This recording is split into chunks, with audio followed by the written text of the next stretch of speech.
You're tuning in to Financial Fitness Northwest live on 1150 KKNW. We're here to help you navigate the mortgage and real estate market with expert advice from knowledgeable and trustworthy industry professionals. And right now we're here with the one and only Ronny Wilson. He's a owner-broker with Keller Williams. Ronny is a husband of 18 years and a father of 4 amazing children. He's been a full-time broker for over 18 years and closed more than 1,000 transactions in his real estate career. He is endorsed by Dave Ramsey and a certified John Maxwell trainer and speaker. He is also a Keller Williams real estate coach and trainer, as well as a real estate investing consultant. Wow. So we're so excited, Ronny, to have you in studio. Welcome. Well, thanks for having me. Appreciate it. So Ronny and I go way back to Covington. Way south. Way down south. So we know each other personally at CrossFit. We CrossFit together. Our families are, our spouses CrossFit there too. Yes, indeed. CFD, part of the CFD family. I'm always putting shout outs to CFD. We got to. They're like family down there, right? Yeah. That's why we're all here. I mean, only because you're like my best friend. Because right, exactly. We suffer together. We do. Sweat and tears. Under the tyranny of CrossFit. And that's like a bond that we have. Yeah, it is. CFD, creating bonds every day. That should be their slogan. Torturous bonds. And competition between spouses, right? Like, oh, I love that. I know you and Randy must have to have some sort of competition like Rachel and I have. Yeah. Well, I mean, it's not much of a competition, though. Because... Right? We crushed them. Oh, my gosh. But don't tell them that. I think Rachel's probably definitely listening. Do you think? Well, if she's listening, I'm just kidding. But I'm not. Yeah. That's hilarious. Well, Ronny, you're so fun and a good friend, but we have you in studio today to talk about your expertise in real estate. And I'm really excited about the topic today because it really rings true for me since I just texted you the other day and said, send me all your people's names. Yeah. I got to get my act together. I want to sell my house one day. And, I have that built in the early 2000s. Maple, need to update. And so you're going to talk to us about, what we should do to update our homes, right? What we should be watching for and what's going to get us return. Yeah. Right? Yeah. It's always been really important to me over the years. I think when I got into renovating homes recently, again, since the crash, got back into it, is when I realized just how vital some of these are. Yeah. And when people would ask, what are you going to sell this house for when you're done? I said, well, that entirely depends on what I put into it. Right. And I think that holds true for everyone's house. We don't always think about it that way, but everyone's house is that same investment. You're flipping your own house, and maybe you don't do much, or if you do a lot. So I think that's what really sparked a whole new attention to that subject for me. Well, and you guys, I've seen your house. You have a beautiful house. You guys obviously have a niche for decorating and design, and your house is breathtaking. And then you guys just recently flipped a house again, which was gorgeous. And so I just think you're probably the foremost expert on this in my life. Well, full disclosure, anything decorating will come from my wife. I don't have a decorating eye. I'm really good at stealing ideas. Oh. And I think... good. And implementing them? I actually literally, that is my expertise. I go into thousands of homes and I see what looks good, what people like, and what my clients end up buying. And I realize you just start forming patterns. It's really clear what's popular. And then I take those to my wife and have her assemble them. And as long as she uses the products that I say, she assembles them how she likes, and she does a great job. So yeah, sounds like a good team. So let's get into it then. So first basic is painting, right? So, should I paint my walls before I sell? Yeah, painting's probably the number one thing that you should just automatically do. Interior and exterior? Interior primarily. Okay. Exterior is a little bit tougher, weather dependent, and it's not as critical. But you get up close and personal inside of a house. Plus the smell of the paint makes a big difference in selling the home. Those yummy chemicals that are emitting out of the paint for the first few weeks. It's kind of like that new car smell, right? Go. You get the new house smell if you paint. You do. It's and it's really just chemicals emitting from the interior of your car, and we love it. So paint, but no, more so paint is a huge one. I just think you automatically need to do that. And there are some cases in which you've had a custom paint job done recently in the last 2-3 years, and assuming you don't have geometric shapes and some really funky patterns or a mural, there's certain things that are just not going to fly. Just that you might like. Right. But So as far as like doing that, then, I mean, would you say that like a neutral is going to be best? People just stick with neutral? that's a great question. Yes, the answer is yes, but neutral's changed. Yeah. So I'm glad you said that because people have been asking me that. They're like, hey, can I just use a neutral? And I say, oh, okay, what are you thinking? And they're like, I don't know, maybe a beige. And you're like, there's 8,200 shades of beige. Yes, and I said, well, beige is kind of out, and it's not like me being snobby saying, hey, beige is out, use my favorite color. Grays have come in, but the problem with all gray is they clash with all the rest of your stuff. So there's a really neat color called grayish. They just mix gray and beige. There's a number of different exact colors I can give you, but look for grayish. And it's just, it has the same kind of beige feel, but it's just completely different, updated feel throughout a house. Even without replacing, because the older trim, sometimes people have the older trim, they have furniture that really needs beige. It has a little bit of beige. So that's just an automatic in every house I do, even brand new. I could get away with all gray. I still use grays. I suspect that's sort of like it's just adding that a little bit of warmth to gray, right? Because gray is cool and maybe people have warm colors and it's just too far off. So that just brings it together. Patricia, you're so good. That is, you are good. Me and Keller, we're friends. Wow. We like each other. So. Look at you. Yeah. Yes, that's exactly right. Just pure gray, no matter how cool it is, it's very stark. Yeah. And not all houses are ready for that. Typically, an entire house needs to be contemporary to get away with this true solid gray. So you just mentioned trim, which brings me to a question. So obviously, you probably want to update your trim if you have the old maple small little trim, right? It would be nice. Yeah. I mean, you're going to get your money back for it, doors, but it's an extensive process, right? Yes, I'm in the middle of doing it. I have half of my house done. We both do, we actually. Both do. Oh, but boy. Not painted. I'm only primed. Looks horrible. Yep.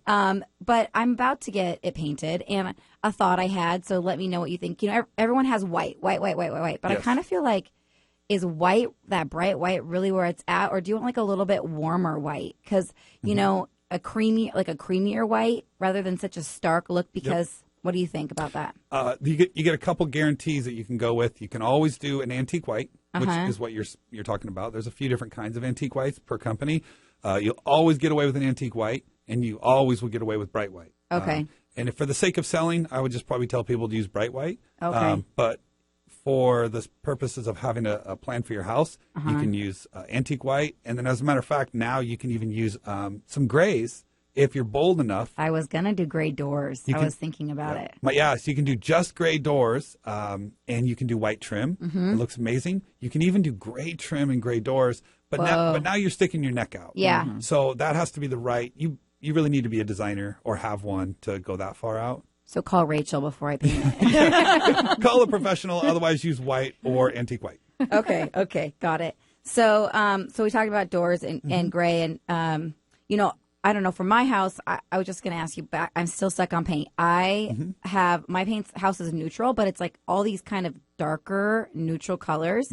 I can't just repaint it the color I have. I should do like more trendy colors. You should. I just sold a house, a very nice estate home, and it had custom colors done in 2006. Oh yeah, sounds like my house. Yeah, yeah. I'm telling you, I walked in, I was like, wow, this is gorgeous.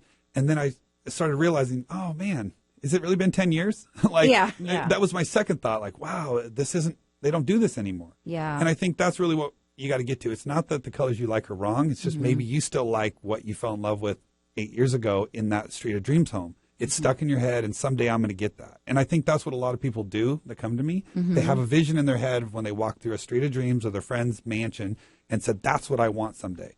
And then they finally get to the point where they can do it, and it's kind of on its way out. Right. So that's what I would say. Yeah, you just have to accept that if things are moving, and if you're going to invest the money, and you might sell within the next 2-3 years, then you should invest the money correctly. Probably need to just change your thinking and think from a buyer's standpoint as opposed to what you actually love. You know, people that are going to be looking at your house are also maybe going to be looking at some new construction and maybe some other homes that are updated, and then all of a sudden yours is not really fitting in the mix, right? So let's talk about that. Like, what is trending right now? What should you be doing that people are looking for when they go into a house? Well, again, and I think that's the big question. A lot of people say, well, wait a minute, I'm not going to design my house for what I want based on what someone else might want if I sell it in the next 3 years. What if I don't sell it for 15 and that's out of style anyway? Those are all fair points, but right now, you can only speak on right now. Things are coming in and out of style way faster than they used to because of Instagram, because of it's so readily accessible. Pinterest and The stuff. DIY network. Yeah. Everybody watching that. Oh, yeah. Crazy. Exactly. Pinterest, everyone's got boards. They steal from other people's boards. Yeah. So next thing they know, what you think is this original kitchen that is just amazing that my wife and I created, it's just a standard stamped out kitchen in everyone's house now. It has only been 2 years. Right. So if you're asking what those are, shaker cabinets is pretty much the only thing that cabinet companies sell, except to people that are retired and building their dream home that they've been planning for 20 years. So if every new home's got a shaker cabinet or those new flat IKEA-looking black-brown or basically the contemporary cabinet it's not even real wood.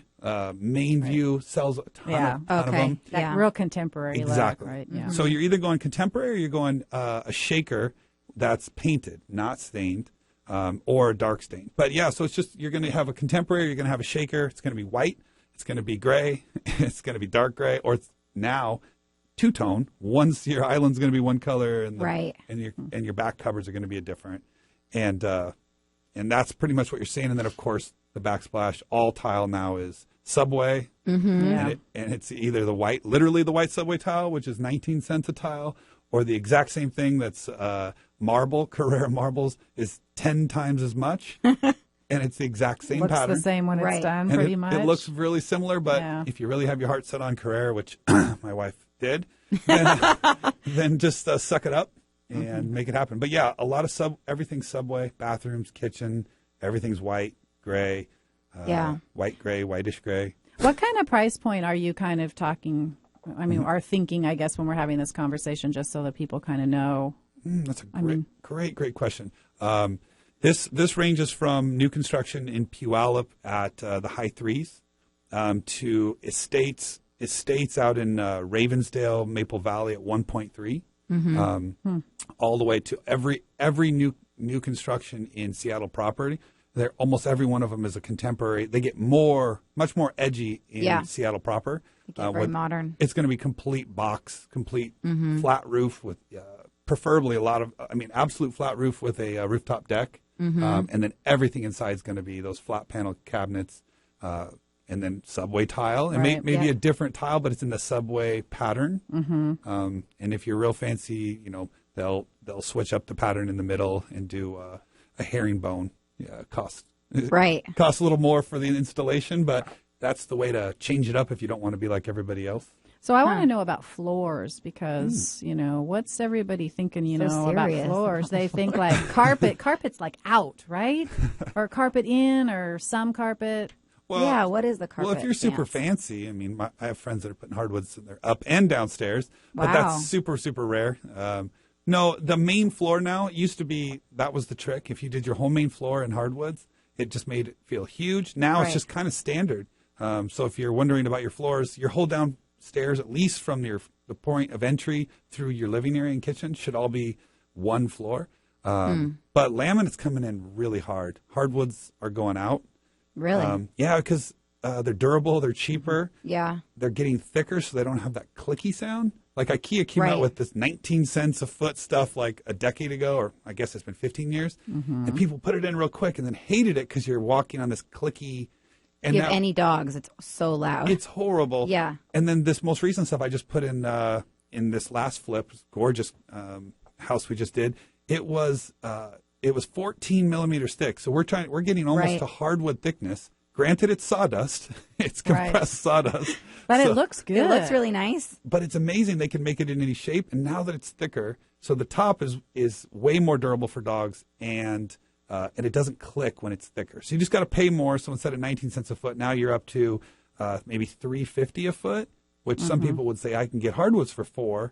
Well, then you get into the installation is a fraction for these laminates than it is for a professional hardwood. And if you're the not durability, planning, I was just going to say, if you're not planning on selling right away, if you're going to be there a couple years, the hardwood's going to be scratched by the time you go, because I had the same dilemma with ours. But I failed, apparently, because I didn't do the whole downstairs. I can see that. I left that little carpet. I feel like you want that little living room carpet, for the kids, because I have really, really little kids, and they're wrestling and stuff, and I don't know. Well, it depends on the size of the room. These huge houses now are doing inlaid carpets now. I just saw they're coming back because of that reason. See, I'm a trendsetter. But if your house doesn't have the room, then it can it'll chop it up and make it look small. So the best thing in an average size house, not that your house is average. It is. It's okay. On an average size house, then I wouldn't chop it up. I would put a throw rug over it and just auto default. On any kind of modest size house under 4,000 square feet, I would do the whole thing would be laminate floors. Through the kitchen, water is not going to hurt them unless it leaks. So, what about carpet? Should you be replacing your carpet? Absolutely. I just think if you rented a house and you wanted top rent, everyone knows that you'd have it either cleaned or you'd replace it. Well, we're selling a house and you want more than top rent. So you just need to budget for paint and you need to budget for new carpet. But entry-level carpet is very, very cheap. You should be paying around $1 a foot installed for brand new, chemical-smelling, yummy carpet. That's nice. Sounds good. Can you just smell that? If you think about it, you can actually smell it. I think I did smell it. I was like, I do want new carpet. Well, so what about these other cool things that are in right now? Should you be doing them? Like, for instance, that whole barnwood, the doors and like the wood walls and stuff. What about that? I think right now they're so popular. You can get away with just about anything. And should you be doing that for the sake of selling? No. Okay. That's way too dangerous. Now, I've seen a lot of homeowner fails. It's usually on trim and doors. I haven't seen a lot of homeowner fails, surprisingly, on planks because you literally just either glue them to the wall or you nail them right to the wall. I've seen somebody just use drywall black screws and just screw them in the same pattern, and it just kind of looks cool for now. But it's coming in hard, and it's going to be going out fast. It's just the way it goes. So they're still really, really cool now. Go for it if you want to. They can come right off. I wouldn't glue them, but don't do it. Not for the sake of selling. Absolutely not. What are the other things that you should do for the sake of selling? I mean, what's like the most important things? Is it kitchen, bathroom, or? Well, kitchen, bathroom is the most important things to sell, but it's not something you can just quickly do. Hey, we're selling this spring. Here it is, March, and we're thinking about selling in April. You're not going to be getting a new kitchen or a bath. It's just too late. Countertops, things like that. But the absolute most important things would be landscaping. I don't care if you have this little house and it seems fine. You hire a professional to doll it up for the pictures, and you get carpet and you get paint. Just those three things are what professionals do no matter what. If they bought like my house and flipped my house right now, they would still replace my carpet, repaint it, and they would redo my landscaping, even though those are all fine. They would not redo your landscaping. Your landscaping is on point. They would. They would freshen it up. For sure, and that's what you should do. That first impression, right? That stuff is all just that very first impression, and then maybe some of the other stuff doesn't jump out at you as much if you get that great. It's true. First look. And it is what it is. Like if you're like, oh, everything's on point. You walk through and the kitchen's not perfect, but we can fix that. Right. And then the bathroom's okay. We can work with that. Compared to you walk in, you're like, place just kind of looks a little bit dreary and run, which is all Seattle homes in the winter, by the way. Right. Oh, yeah. They're just, everyone's listening right now. If you didn't just buy your house or you're not just selling it, your yard looks terrible. Yeah, it looks horrible. But just hire someone and they'll fix it. It's easy. Well, so I'm curious. Okay, I'm just back to the whole cabinets because I seriously could talk about this forever. But so you have maple because everybody. I feel like if you bought your house 2000-ish, everyone's got maple, and you're going to sell soon, but you don't want to redo your whole kitchen. So what about? I mean, can you keep the maple? Because I feel like isn't maple on its way back a little, like the lighter wood? Well, you're talking about maple. Or is that wishful thinking? You're talking about maple. Maple with a maple stain is what you're probably referring to, because a lot of painted cabinets are maple because it lays down really nicely with paint. So the answer is you can always have your cabinets professionally painted. Oh, so you should have them painted. And I would seriously consider that if that's what you want. Okay. For the sake of selling, only if they're pretty hideous. Okay. In which case it is really, really good. It's a good economic investment to paint your cabinets and put new handles on. But again, that's a big expenditure if you're just about to list your home. Should you do that? Probably not. I think it's probably a little too late. But if you're just thinking in the future, I want a nicer kitchen, Yeah. well, then I would say paint your cabinets and get new granite, or in this case, quartz is really, Yep. no one's buying granite anymore. I know that sounds weird even to say out loud, but there's no one coming in saying, I'd like this No, granite. quartz is where it's at, but it's more expensive too. Not anymore, not really. Oh, it's not? Oh. No, and it's easier to maintain, is it not? Yeah, it's because people think it's cut out of a quartz block. It's crumbled up quartz Right. that they put into a polymer and the glue. And this glue is impervious to bacteria, and compared to like marble is a sponge. So even though it's beautiful and it looks the same as quartz and granite, marble, because we put it on our backsplash, and it literally will suck through any ink, any Oh, really? imperfect. You drop wine on it, it's permanently will suck right through if it's not sealed correctly. Oh, my God. That would be horrible in Quartz my is house. the best. Yeah. Quartz. a lot. is the answer. Major disaster daily. A lot of spilled wine. Well, Yeah. Well, daily. wine. Wow. Daily. Well, I mean, I was thinking of the kids, Spilling, like oh. juice and. I don't you know. spill my wine daily. I was going to say the weekends maybe. Funny. Oh my gosh. Well, I think that we're about to go to commercial. All right. I think so. Is it that time? Ronnie, thank you so much for joining us. I feel it like was your pleasure. it was my pleasure. I feel like we could have, we could just chat more and more. We'll have to have you back, would talk love about that. another thing. So Thank you guys so much for tuning in to Financial Fitness NW Live on 1150 KKNW. When we come back from commercial, we're going to be talking to Mark Heckert. Yes. Did I say it right? Yes. No, I still murdered it. He'll tell you his name properly when we come back. He's an active member of Team in Training and a cancer survivor, and he will be sharing his journey. To find out about any topics discussed on today's show, you can find us online at www.financialfitnessnw.com.